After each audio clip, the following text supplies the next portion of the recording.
At 7:58 every morning, the hospital room held its breath. Fluorescent lights hummed. A monitor tapped out a tired rhythm. On the bedside table, a small laptop woke to a soft glow. By 8 o'clock, the room was louder than any hallway in any school. 20 tiny voices rushed in through a speaker, bright and wobbly and full of beginnings. A kindergarten teacher smiled from her pillow, lifted a hand that held more tape than jewelry, and said the two words that pull a day into focus: "Good morning."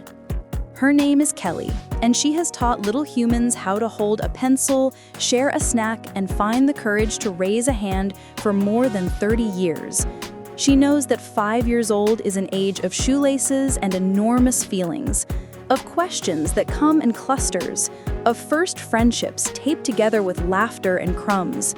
She used to stand in a sunlit classroom beneath a paper alphabet that curled at the edges.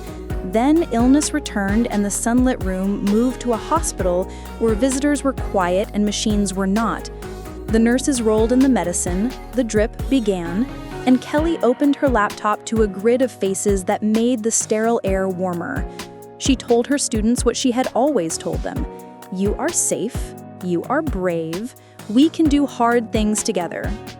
She had asked the principal for one gift, the only one she truly wanted: "Please let me keep teaching."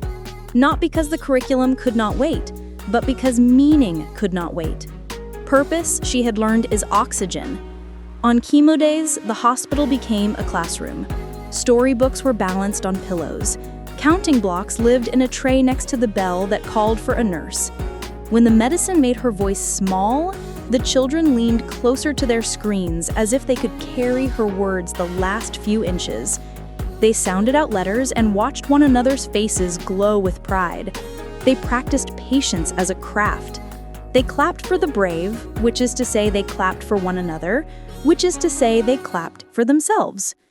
If you think this is a story about sickness, wait.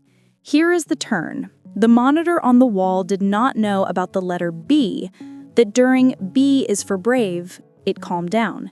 It did not understand kindness charts or morning songs, yet it seemed to find an easier rhythm when a shy mouth read a whole line without stopping. The numbers did what numbers do, but the room did what rooms can do when love enters. It changed shape. It grew windows where there were none. It learned to hold a circle rug in midair and a teacher who would not break her promise to show up. Kelly did not hide the truth. She did not pretend that needles were feathers or that fatigue was anything but a long gray coat. She told the class that she would be on a hospital bed sometimes. They asked if it hurt. She said that some things do, and that is why we practice breathing. So they practiced. In through the nose, slow. Out through the mouth, slower. She asked for 5 brave breaths, then asked for 5 more for anyone in the world who needed them. The children took giant, comical breaths at kitchen tables and in narrow living rooms. Somewhere, a nurse paused in the doorway and breathed with them. When the pain pressed her voice to a whisper, Kelly invented small rituals that turned minutes into home. She gave a weather report from the hospital window and asked a child to be the meteorologist on the other side of the screen. She held up a paper crown and placed it on the head of a reader who stretched 2 words into a sentence. She asked the class to name a color that felt like hope. "Yellow," said one. "Blue," said another. "Green like the grass at recess," said a third, because memory is a kind of color when you are 5. After each answer, she said the same word that unlocks more learning than any gold star: beautiful. Midway through the year, when winter made everything slow and brittle, the parents began to send notes that sounded like breath after tears. "Thank you for showing my child what courage looks like in the morning. Thank you for naming the feelings without letting the feelings be the boss." The principal called to say the children were teaching their grown-ups the breathing trick.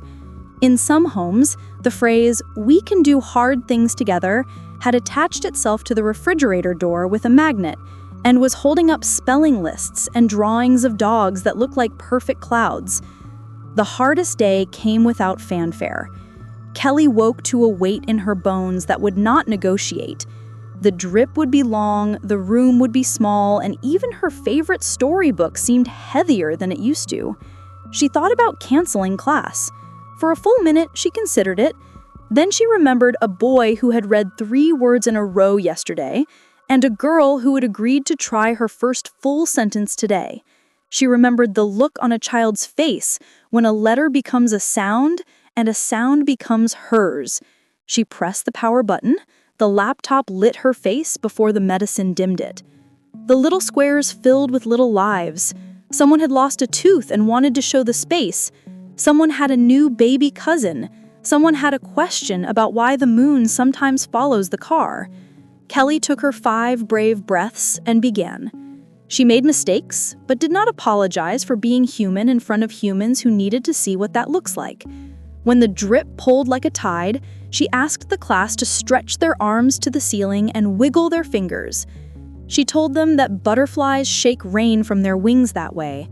A nurse cried quietly behind her mask and pretended she was not. The middle of the school year is a bridge. On one side, everyone is still new.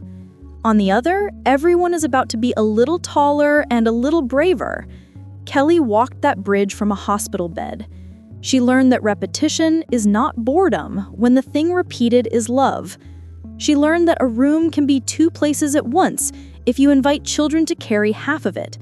She learned her life still had a classroom in it because she still had something to give, and giving is what turned the lights on. Near the end of spring, the day opened with a different hum. The laptop began the familiar glow, but before she could say good morning, the principal's face appeared, and then another, and then a flood of older faces that did not fit on one screen at all. Former students, teenagers now and beyond, had found each other through the parents' grapevine and had come to visit the only way they could. One by one, they spoke into the present from the past. You taught me to take a breath. You taught me to raise my hand.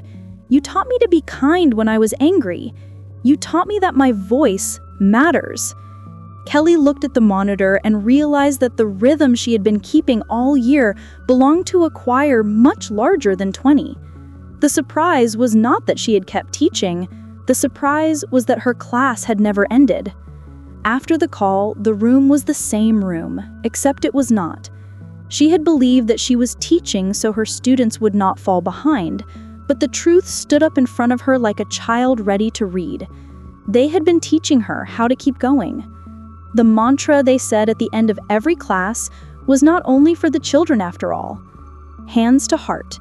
I am kind. I am brave. I am a learner. She spoke the words and meant them in a new way. The monitor's steady beeping did not speed up or slow down. It simply kept time while a teacher in a hospital bed learned the most important lesson of her career.